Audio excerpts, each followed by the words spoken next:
Previously, it's been all about location in this very traditional industry. But now I think we're going to see a lot of more PropTech oriented discussion and panel discussions like this. A lot of mall operators of the past who maybe sat back and were planning on consumers coming to their doors, they're not.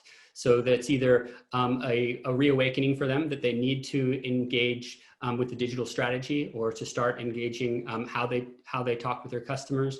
Or if they were on early stage, they're asking, how do we get there faster? So it's an interesting time and place to be in PropTech, I think. It's not so much the challenge to find out what's going on, to see new solutions and new providers. In my role, I think it's much more important to really evaluate the thousands of companies that call you every day, maybe not thousands, but hundreds. What the industry really needs is growth of revenue in relation to, let's say, physical versus digital. And tenants want to see more value from the physical location, also from a shopping center perspective. And we strongly believe technology will be the enabler of that evolution, or the next phase of the evolution. Hello, everybody. A warm welcome to another edition of our Across Retail Talks. My name is Reinhard Wienewater. I'm the publisher of Across Magazine, and I'm very pleased that so many people across Europe are here today. The topic, I think, is a very, very special one. We will talk about PropTech in retail real estate. Thank you very much, and a warm welcome from my side as well. And it's nice to see that we have so much participants this time. Maybe it's a little bit provocative, but PropTech is maybe like teenage sex, my dears. Everyone talks about it. Nobody really knows how to do it. Everyone thinks everyone else is doing it. So everyone claims they are doing it.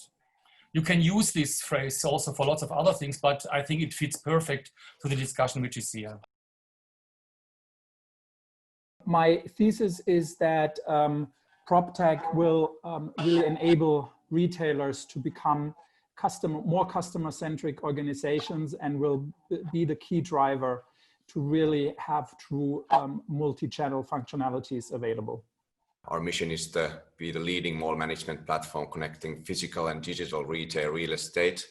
That's something of a very important topic today, and naturally we help our shopping centers customers to prevail even in these challenging times, especially concentrating on the consumer. My team and I, we certainly really thought more in topics, and we have topics like CRM, we have topics like e-commerce, etc. And on each topic, we prioritize which one is the one where we want to be a first mover, and where do we take a certain look at the market, maybe try things out, but it's not priority number one. For us, with our around 200 shopping centers, it is really connecting the product data that we have in the centers with large marketplaces. So I would say it's quite a traditional mix of different things, you know, reading a lot, going to conferences, obviously a bit harder these days. That's why we should all visit more of these webinars, and using your network, you know, to be informed what's going on there, looking at your competitors, direct competition, indirect competition. So I would say it's no rocket science, really. Clearly there's an information overload, especially in that sector. So it's probably more the assessment and evaluation behind that is challenging. So I would definitely search the market. I think the track record is really interesting. That's a little bit what I meant at the beginning, Klaus, with the topic second mover. So if you don't want to be a first mover, and I think that's 99% of the case, it's completely okay, then why not show, or let the PropTech companies show what they have done with other companies, and then see if you can really adapt it one-to-one. Why do you really try it out? I guess all of my colleagues that are sitting here, Marcus, Peter, and Justin, when you started the technology in the company, comparing that until now, you might have done a lot of mistakes, right? So you're learning, you're improving your product. So which each day it gets more professional and better. So maybe waiting and taking a look what they have done at with other providers is not always a bad thing.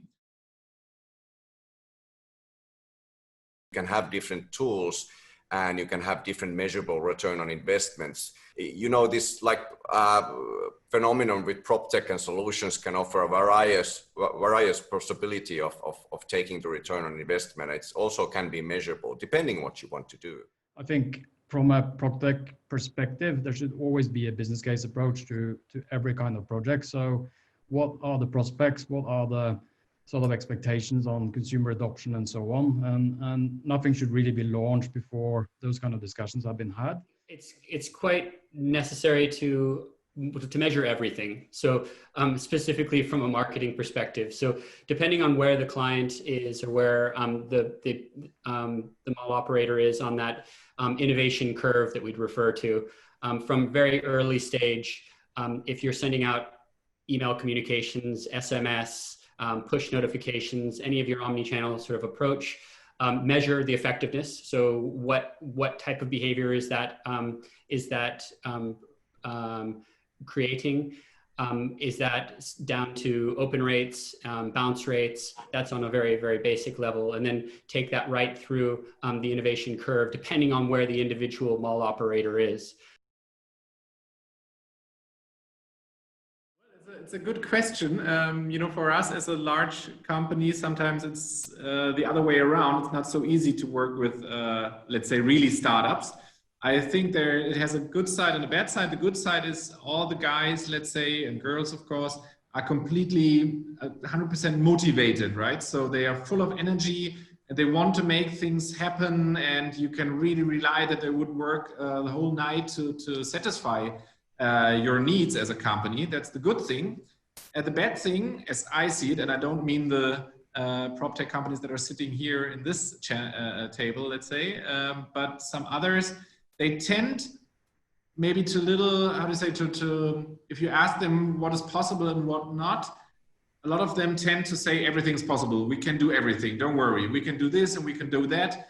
And to be honest, I love it if a partner or potential partner says, well, we can do this, but sorry, for this request that you have, I don't have a solution. Maybe you can ask someone else. That's really honest. And at the end, you know, it comes out. So I think honesty is very important if I answer this question from company perspective.